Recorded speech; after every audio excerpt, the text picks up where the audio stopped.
Queria chamar aqui na frente o André. O André vai pregar hoje. Nosso irmão André agora ele se tornou um aspirante ao sagrado ministério. Na igreja presbiteriana, quando alguém almeja o ofício pastoral, o primeiro passo é oficializar diante do conselho essa vontade. E aí, a partir do momento que ele oficializa e o conselho decide apoiar, ele se torna um aspirante ao sagrado ministério. E aí depois o presbitério recebe toda a documentação, parte já recebeu, há uma reunião, aprova-se o aspirantado, ele vira um candidato. É uma burocracia enorme. Então, hoje o André ele é um aspirante, está fazendo vestibular para começar o seminário, vai pregar hoje à noite, está com essa cara de pobre coitado para vocês terem misericórdia dele. Tenham, da angústia mesmo, da aflição, quando a gente está começando. Então, respeitem a cara de pobre coitado dele. Trouxe nem a família hoje, para não testemunharem. Então, eu vou passar aqui para o André. E antes, vamos orar por ele? Senhor Jesus, gratos somos porque o Senhor é bom. Gratos somos porque o Senhor nos salva. Gratos somos porque o Senhor nos capacita a fazermos a sua obra, Pai. Te louvamos porque diante de uma seara grande, poucos trabalhadores, o Senhor ainda tem chamado os seus. Muito obrigado por ter chamado o André, por ele ter decidido dizer sim a essa chamada. Muito obrigado por ele estar aqui conosco. Muito obrigado por nós, como igreja, que temos abraçado ele, amado, e que hoje possamos usufruir não só do André como amigo, como irmão, como ministro de louvor, mas como um ministro da sua palavra, Pai. Que possamos ser cheios pela sua palavra que penetra os nossos corações, que conserta a nossa alma, e que glorificamos o Senhor mais uma vez, com o Senhor usando o seu servo para a glória do seu nome e para a edificação da sua igreja. Essa súplica que nós fazemos em nome de Jesus. Amém.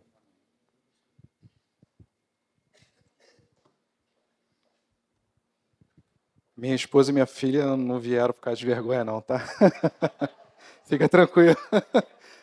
A Anizinha está com uma faringite viral, né? Nós estávamos juntos hoje pela manhã, então, dali mesmo, de manhã, ela começou a cair, fomos para uma clínica e nada assim muito grave, mas precisa de repouso, precisa de medicação, e então a gente resolveu poupá-la, né?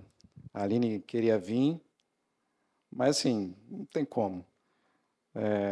Mas da semana que vem elas vão estar aí.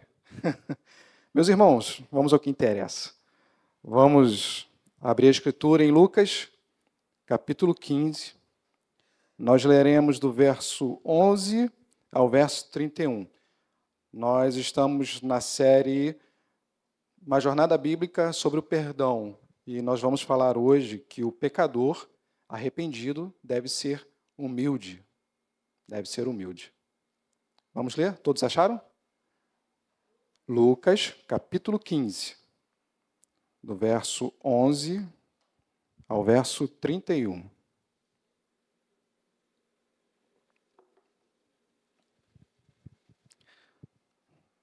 Vamos ler? Jesus continuou. Um homem tinha 2 filhos. O mais novo disse ao seu pai: Pai, quero a parte da minha herança. Assim, ele repartiu a sua propriedade entre eles. Não muito tempo depois, o filho mais novo reuniu tudo que tinha e foi para uma região distante. E lá, desperdiçou os seus bens, vivendo irresponsavelmente. Depois de ter gasto tudo, houve uma grande fome em toda aquela região e ele começou a passar necessidades. Por isso, foi empregar-se com um dos cidadãos daquela região, que o mandou para o seu campo a fim de cuidar de porcos. Ele desejava encher o estômago com as vagens de alfarrobeira que os porcos comiam, mas ninguém lhe dava nada. Caindo em si, ele disse: Quantos empregados de meu pai têm comida de sobra, e eu aqui morrendo de fome? Eu me porei a caminho e voltarei para o meu pai, e lhe direi: Pai, pequei contra o céu e contra ti. Não sou mais digno de ser chamado teu filho.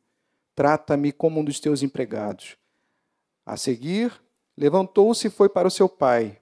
Estando ainda longe, o seu pai o viu e, cheio de compaixão, correu para o seu filho, o abraçou e o beijou.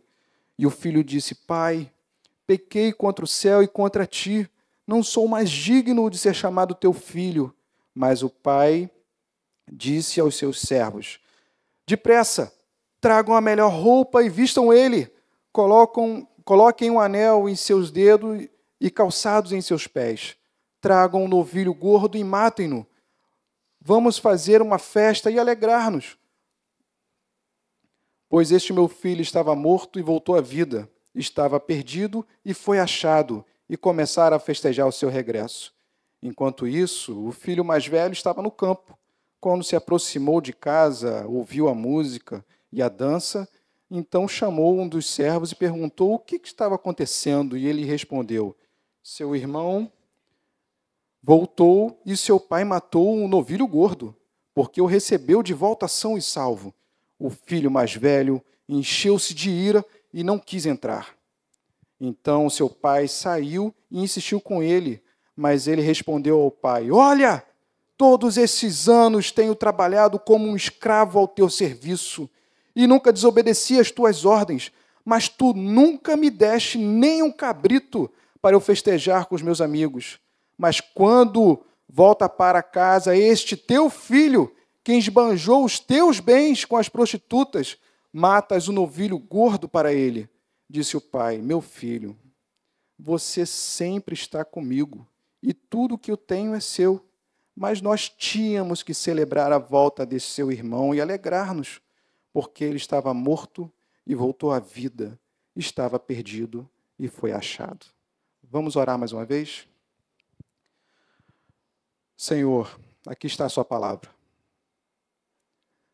O mesmo Espírito que inspirou o teu servo Lucas a escrever, pedimos a sua ajuda ao teu Espírito, Senhor, para que possa nos iluminarmos e também responder às ânsias do nosso coração. Faz o teu poderoso milagre, Senhor, que é revelar a tua palavra, porque só o Senhor pode fazer isso.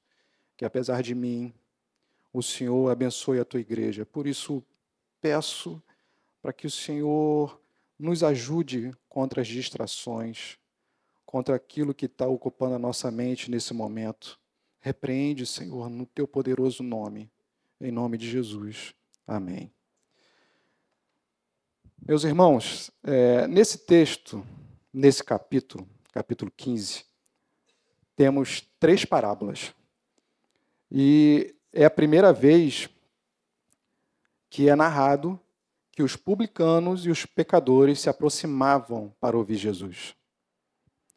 Então, nesse texto, as 3 parábolas, e ele eles citam uma reclamação que está bem no verso 1, se você deixar aberto. Verso 1 e verso 2 está escrito que todos os publicanos e pecadores estavam se reunindo para ouvir Jesus, mas os fariseus e os mestres da lei, todos eles o criticavam. Este homem recebe pecadores e come como eles. E antes de começar, é importante a gente ressaltar esse ponto de comer com eles. Porque a reclamação se deve porque Jesus estava à mesa com eles.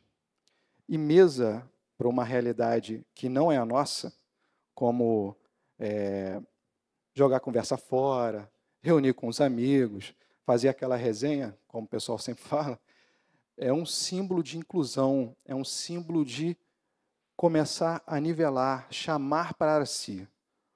Um jantar, naquela época, era um evento, onde era arrumado, tudo arrumado, com almofadas, com tapetes, a mesa postas, e todos eles se reclinavam a comer. Então, Jesus recebia essas pessoas, começavam a incluir essas pessoas, e essas pessoas eram nós, publicanos e pecadores. E os fariseus, eles reclamavam, como Jesus, que é mestre, pode se associar a eles? E essas 3 parábolas abordam o mesmo tema. As 3, da ovelha perdida, que está no verso que está no verso 1 ao verso 7, da moeda perdida, que é do verso 8 ao verso 10, e essa que nós lemos agora, que é a parábola do filho pródigo, que é do verso 11 ao verso 31. Eles falam sobre o mesmo tema, que fala sobre o pastor que vai atrás da ovelha, a mulher que sai em busca da moeda e o pai que nunca deixou de ser pai, mesmo que seus filhos tenham negado, eles os recebem de volta. Então, vamos discorrer sobre o texto. No verso 12, eu vou propor, como da última vez, vou expor os versos e, em seguida, vou trazer uma aplicação. No verso 12, nós vemos que havia duas formas de um pai judeu que podia passar as posses aos seus filhos. Um por um testamento, que se tornava válido na sua morte, ou por uma escritura de doação enquanto ainda estava vivo. Nesse caso, a propriedade era revertida de direito para o filho quando a escritura entrava em vigor, mas o pai desfrutava de uma forma vitalícia de uma parcela de lucros da propriedade. E nesse verso, está claro que o pai tinha ido muito além das suas obrigações legais mínimas, colocando o capital, todos os bens que o pai, durante muitos anos, ganhou, à disposição do seu filho mais novo, para que ele pudesse desfrutar dos recursos imediatamente, em vez de esperar a morte do pai. E nesse verso, nós já vemos em primeira análise uma rebeldia do filho mais novo, o desejo de viver longe do pai, de se afastar de tudo que o pai proporcionava e graciosamente dá. E a aplicação que eu trago desse verso é que, de igual modo, nós queremos usufruir da graça, nós não queremos usufruir da graça com as regras da Escritura. Tudo que a Escritura nos propõe a viver diante de Cristo, nós olhamos para ela e escolhemos, seccionamos o que nós queremos obedecer ou não. Temos a vontade de viver rebelde e sempre viver na nossa maneira. Achamos que temos o domínio e a maturidade para vivermos como queremos. E como o filho estava, de alguma maneira, considerando já o pai morto, fazemos isso todas as vezes que viramos as costas para Deus. E, continuando, no verso 13,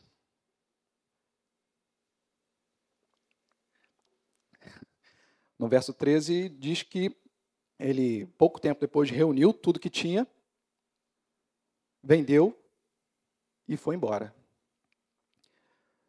Ele reuniu tudo e foi vendendo, transformando todo o ativo em dinheiro. E o pai, vendo tudo isso, deixando o filho fazer de acordo com o que ele queria. E trago uma aplicação também sobre esse verso, que o filho planejou como gastar tudo que o pai deu. O pai o viu fazendo tudo isso e não se intrometeu. O filho escolheu isso e o pai gentilmente deixou o filho com as consequências dessa escolha. Quando queremos a morte de Deus em nós, também da mesma forma planejamos como fazer. Negamos a Deus propositadamente e intencionalmente. Todos os que negam a Deus fazem isso, até aqueles que dizem não acreditar. Reverendo Arthur estava dizendo hoje na IBD que até mesmo os ateus, quando tentam negar a existência de Deus, eles fazem isso porque têm medo de que o seu pecado se mostre como ele realmente é.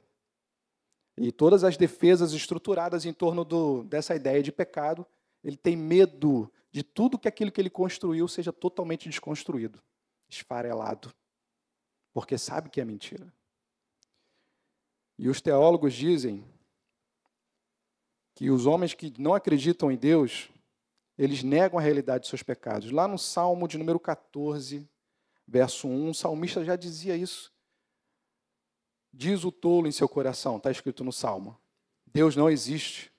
Eles se corrompem e cometem atos detestáveis. Não há ninguém que faça o bem. Quando o salmista ele fala isso, ele explica que, já que Deus, que é a fonte, e ele se desligou dessa fonte, meu irmão, não existe outro lugar para onde tivemos que estar. Agora, quem vai ser o nosso parâmetro? Quem será a nossa luz? Quem será nosso guia? Nosso estômago, como diz o apóstolo Paulo. Então, Deus vai destruir o estômago para mostrar que o seu estômago não é o que manda em você. O que está te alimentando não está te sustentando.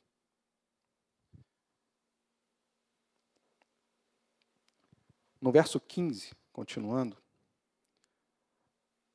nós vemos que depois dele ser abandonado pelos amigos, ele precisava viver pelos meios que ele conseguiria. Agora ele é obrigado a se rebaixar ao mais humilhante emprego que um judeu poderia imaginar, cuidar de porcos. E por que para o judeu é humilhante cuidar de porcos? Porque há um ditado nas normas rabínicas que amaldiçoado seja quem cria porcos e quem ensina ao seu filho a filosofia grega. Engraçado isso.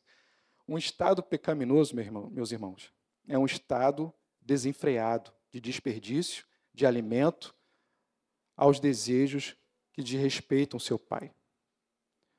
E a aplicação que eu trago nesse verso é que o pecado nos faz desperdiçar as bênçãos de Deus. O pecado nos cega ao ponto de não sabermos para onde estamos indo. Como o filho mais novo, ele desperdiçou tanto, ele foi se degradando, e ele não percebia. E é assim mesmo como nós somos hoje.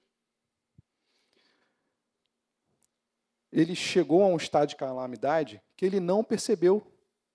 E se Deus não revelar o nosso estado real, nós nunca vamos conseguir perceber isso. Porque nós chegamos a esse estado porque queremos alimentar os falsos deuses que nós elegemos para nós mesmos. E eles são insaciáveis, meus irmãos. E quanto mais nos enfiarmos nos pecados, mais miserável nós ficamos. E quanto mais distante do Pai, mais é arrancado de nós. E no verso 16, seguindo, a fome segue a humilhação, e ele até mesmo tem inveja dos animais aos seus cuidados pelas vagens de alfarrobeiras. E é um detalhe curioso que essa vagem de alfarrobeira, ela é depois foi chamado de pão de São João. Por que pão de São João? Porque era acreditado que João Batista comia isso no deserto, enquanto ele estava lá. Então, era um sinônimo de pobreza e de miséria amarga, extremamente. Não tem de onde tirar alimento. Era aquilo. E só aquilo.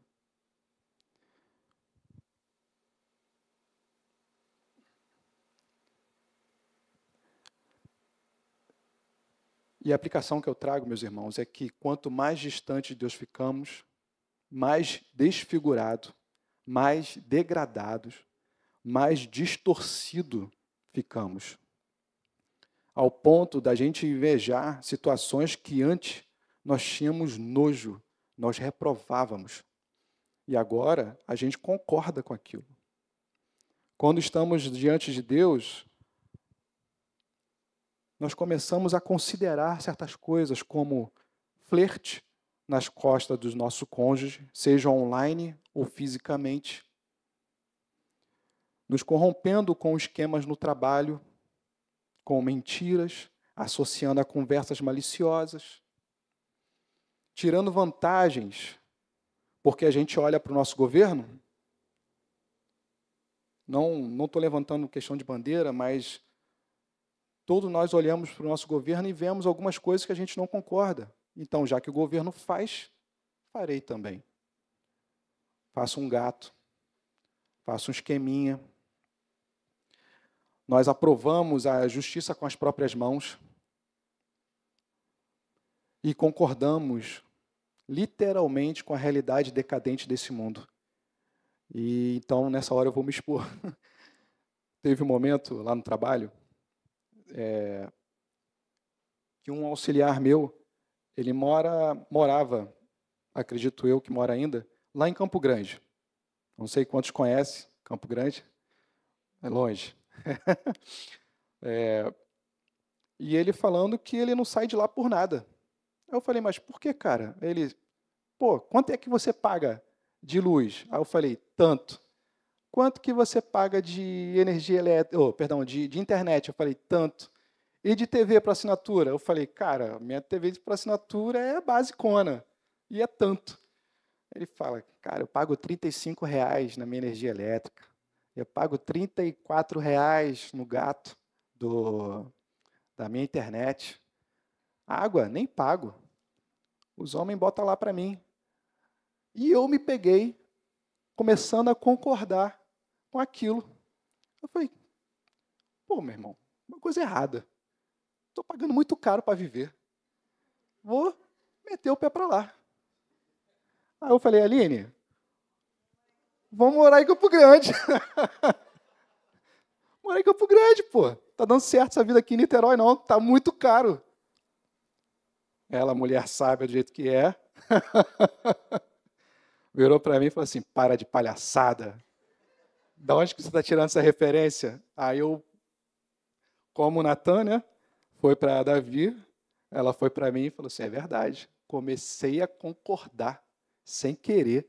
Olha como é sutil essas coisas. Numa conversa maliciosa, começa a concordar, meu irmão. E se Deus não intervém, não envia uma Aline da vida para me dar um tapa na cara e falar, ô, acorda, tu não é cristão, não? Que Deus é esse que você serve, que você começa a concordar com esse mundo? É igualmente, meus irmãos, quando a gente começa a desejar essas vagens, não é para a gente. Não é para a gente. Uma certa vez, eu fiz uma liturgia e, num período de arrependimento, eu citei Esaú e Jacó. Esaú, exatamente naquele período... Só um instantinho. Exatamente naquele período que Esaú chega cansado de uma caça. E Jacó, como foi criado dentro da casa, ele estava cozinhando lá, e ele, cansado, com fome, ofegante, ele falou, o que você tem para comer aí? Aí ele falou, tem um prato de lentilha. Aí ele, me dá esse prato de lentilha aí que eu quero comer. Ele, não. O que eu vou ganhar em troca? Aí ele, o que você quer? Ah, eu quero o direito da primogenitura. Aí ele, estou com fome, o que vai me adiantar isso agora?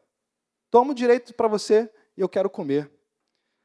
Só que o direito da primogenitura, meus irmãos, não é somente a herança do pai, os bens, os recursos, os empregados e tudo mais. Tem uma coisa extremamente importante. Acima disso tudo está a bênção de Deus. O pai foi o que foi porque a bênção de Deus estava sobre ele. O pai se tornou aquela pessoa proeminente por causa da bênção de Deus que estava sobre ele. E assim como Esaú, nós trocamos a bênção de Deus por um prato de lentilha. Justamente como esse filho mais novo. O prato de lentilha não é para a gente. A bênção de Deus garante a eternidade. Não adianta trocar as delícias da eternidade, como diz o salmista, por um prato de lentilha que daqui a pouco vai embora. E daqui a pouco, como diz Jesus para aquela mulher no tanque, você vai beber essa água, você vai ter sede novamente. E da mesma forma, meus irmãos, é um processo pedagógico isso.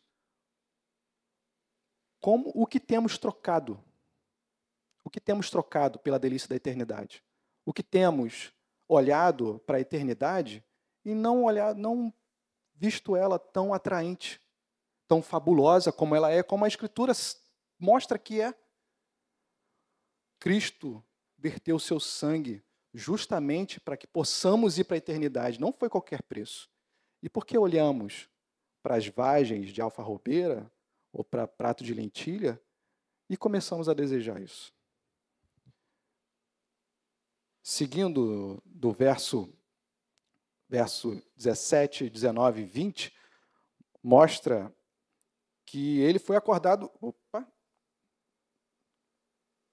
O bicho teve vida aqui sozinho. Ele foi acordado como que por um empurrão. Foi despertado como se fosse de um sono, de um estado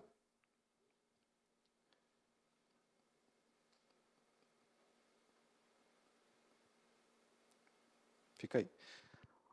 Como de um estado de inércia. Ele sempre foi afundando, afundando, afundando. Ele, como não percebia, milagrosamente, ele foi desperto. Ele acordou, caiu em si, como diz a Escritura, e ele decide voltar para o seu pai, a fim de confessar que abdicou qualquer filiação e suplicar a ele pelo menos um emprego. Pelo menos um emprego. E estando ainda longe, no verso 20, o seu pai viu, correu, abraçou e beijou. Assim como as 3 parábolas, eu disse anteriormente, ela está totalmente na ênfase do pai. O pai. E examinando mais ainda os costumes do Oriente naquela época, é totalmente inconcebível um pai levantar, correr, abraçar e beijar o filho. Era inconcebível para aquela época. E naquela cultura, especificamente. Mas aqui ele se dispõe disso tudo, porque ele olha para o filho, o alvo das orações dele, o alvo de desejar vê-lo novamente, e olha para ele e encontra, e corre. E a alegria dele é tamanha que ele interrompe o filho, pedindo um emprego de escravo, e nem deixa ele terminar de falar, mas o pai já sabe o que está no coração do filho. E o filho deveria conhecer melhor como o pai é.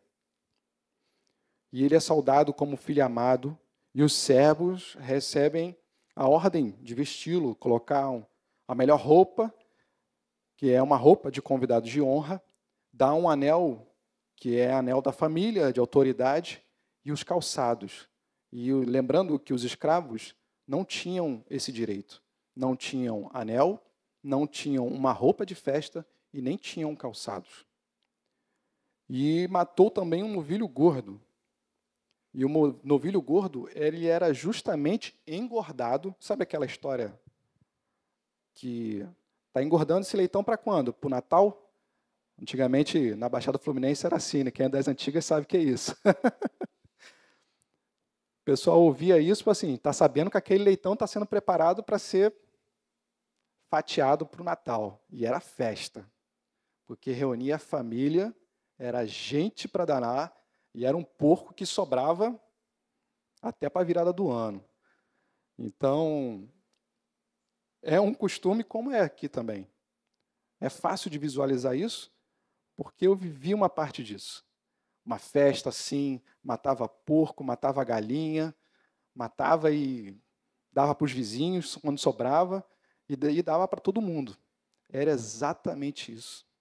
Ele mandou separar um novilho, que era para uma data especial.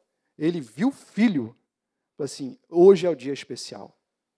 Hoje esse é dia de festa. E a aplicação que eu trago para esses versos é que o filho mais novo, ele percebeu que ele não era digno de perdão. Ele não era digno de perdão, nem de filiação. Por isso, ele ia para suplicar ser um empregado. E quando Deus revela o nosso estado, assim como ele, nós percebemos a ofensa e a gravidade que cometemos com os nossos erros e sabemos que também nós não somos dignos de perdão. E não é barganhando com Deus que a gente vai conseguir voltar para casa. Deus não aceita barganha, Deus não aceita troca, Deus não aceita nada, porque Ele sabe exatamente o que se passa no coração. Deus sabe que com Ele não adianta usar máscara, porque Ele sabe o que está debaixo dessa máscara. Ele sabe a incapacidade, a incompetência, a incredulidade, as vozes que estão dizendo para você que Ele não vai te receber, Ele não vai te abraçar, Ele não vai... Não adianta você voltar para a casa do Pai. Não adianta, meu irmão. Ele sabe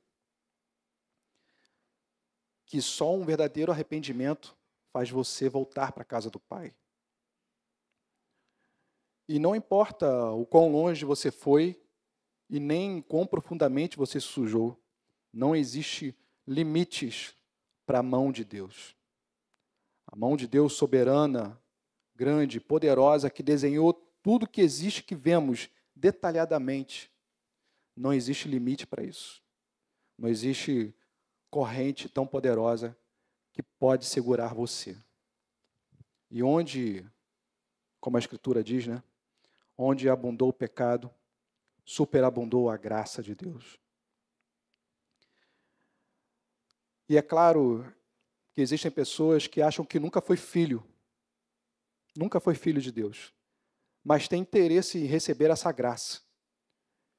E para aqueles que acham que nunca foi filho, nessa parábola, ela já remonta que você já foi filho. E é só vir para a casa do Pai.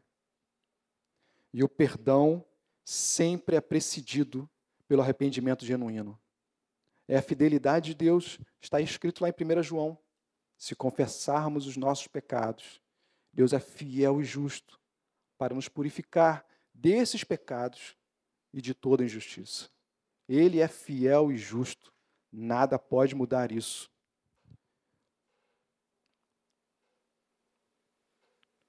No verso 25 a 32, até o 31, na verdade, até o 32, há uma mudança, porque a gente acha que encerrou aqui, mas existe o outro filho. Lucas, ele muda toda essa atmosfera, e ele segue com a parábola dizendo que começará a festejar o regresso, enquanto isso, o filho mais velho estava no campo. O filho mais velho ouve o barulho da festa e friamente permanece do lado de fora, enquanto pergunta o significado de toda aquela festa. Durante a ausência do irmão, ele havia vivido debaixo do teto do pai. Mesmo assim, em espírito, esteve tão longe do pai quanto esse filho mais novo que foi para distante do pai. E a hostilidade do irmão explode a censurando o pai com a relação ao irmão que tinha sido culpavelmente extravagante. E ele acrescenta, com os seus ciúmes, a acusação que o seu irmão viveu com prostitutas. E o seu modo pouco amável contrasta de forma brutal com a cortesia do pai. E seu pai insistiu para ele: venha comigo, vamos lá celebrar com seu irmão, vamos festejar com ele. E ele falou acerca desse irmão, e o filho tratou o irmão como este teu filho, ou seja, não querendo semelhança nenhuma com ele. E qual é a aplicação que trago baseado nesses versos? É que, às vezes, irmãos, nós estamos aqui dentro e muitas das vezes estamos tão perdidos, tão desconexos, tão distantes do Pai, quanto aqueles que estão lá fora. Muitas das vezes, olhamos para a nossa congregação e acha que é lícito só vir, acha que é lícito só estar presente, mas a mente, o coração estão tão distantes que não faz diferença nenhuma. Muitas das vezes você está aqui ou está lá fora. ou assistindo o que você quiser assistir. Porque comunhão com Deus se vive todos os dias.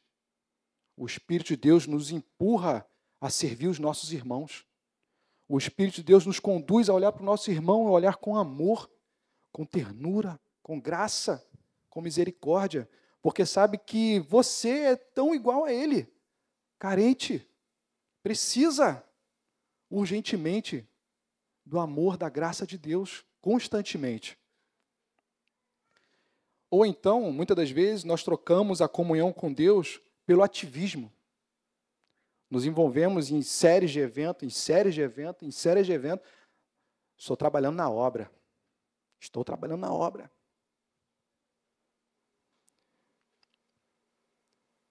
E não é isso, meu irmão.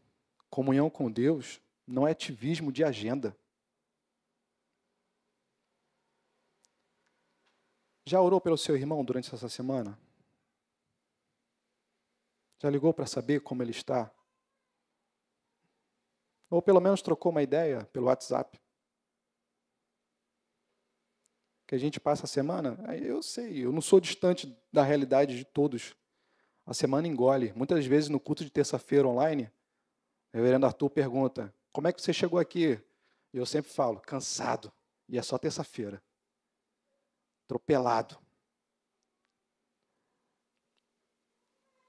E muitas das vezes a gente esquece de olhar para o nosso irmão que está do nosso lado. Ele está precisando, meu irmão, só de um abraço. De saber que ele pode contar com você. Que ele pode contar com as suas orações.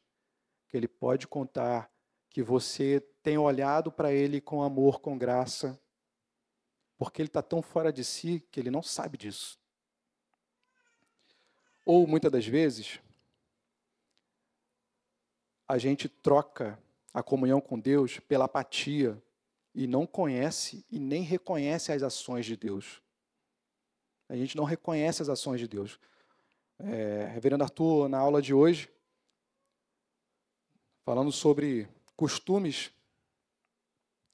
ele falou que muitas das vezes a gente tendencia a nominar como pecado aquilo que é fora dos nossos costumes.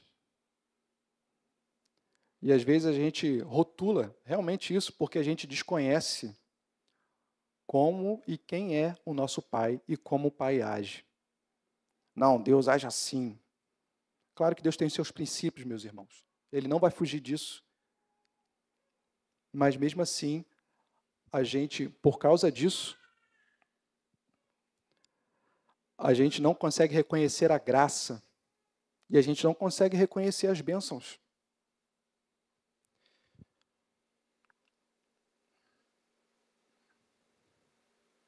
E muitas das vezes a gente olha para os de fora com desprezo. Achamos que possamos selecionar quem vai ouvir a mensagem do Evangelho, quem vai saber a respeito de Cristo. Não, eu não vou falar. Não, ele não merece. Escolhemos, selecionamos. Não, aquele ali. Nós não fazemos isso. A obra é de Cristo. Os eleitos são de Cristo. Não somos nós que escolhemos. E muitas das vezes não queremos que essa graça seja estendida para os outros. E concluindo, só existe perdão para quem de fato está arrependido. Assim como o filho novo, que levantou, foi desperto, só existe perdão porque ele se movimentou em direção ao Pai. Arrependimento sempre será uma atitude. Não vai mudar isso. Enquanto não mudar a atitude, não existiu de fato um arrependimento, meu irmão. Vai continuar com os mesmos costumes, com os mesmos vícios, com os mesmos pensamentos, esperando que o resultado mude. Não vai mudar. Arrependimento é uma mudança. Então eu convido para que você seja humilde. Seja humilde, porque o seu Senhor te conhece. Confesse. Peça ajuda. Peça discernimento. Enquanto nós, como filho, viramos as costas, cada vez mais nos distanciamos, cada vez mais vamos para terras que Deus não quer que iremos, como Ló, que de tenda em tenda foi chegando mais perto de Sodoma, mais perto de Gomorra, se associando, concordando, pouco a pouco vamos construindo nosso caminho até lá. E Jesus, meu irmão, foi o Filho unigênito que se distanciou para cumprir a missão de morrer em nosso lugar. E agora temos um caminho para ir, um caminho para a casa do Pai, um caminho em direção ao Pai, que foi Jesus que abriu. Amém? Vamos orar?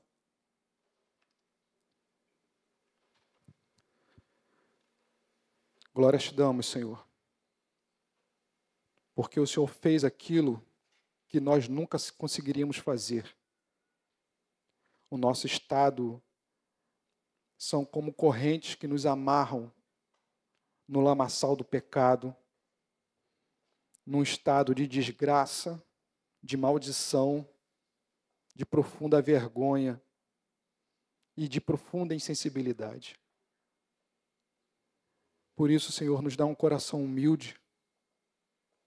Abre os nossos olhos, Senhor, como que por um empurrão para nós cairmos em si, para que possamos ver esse estado. E o Senhor tem feito isso.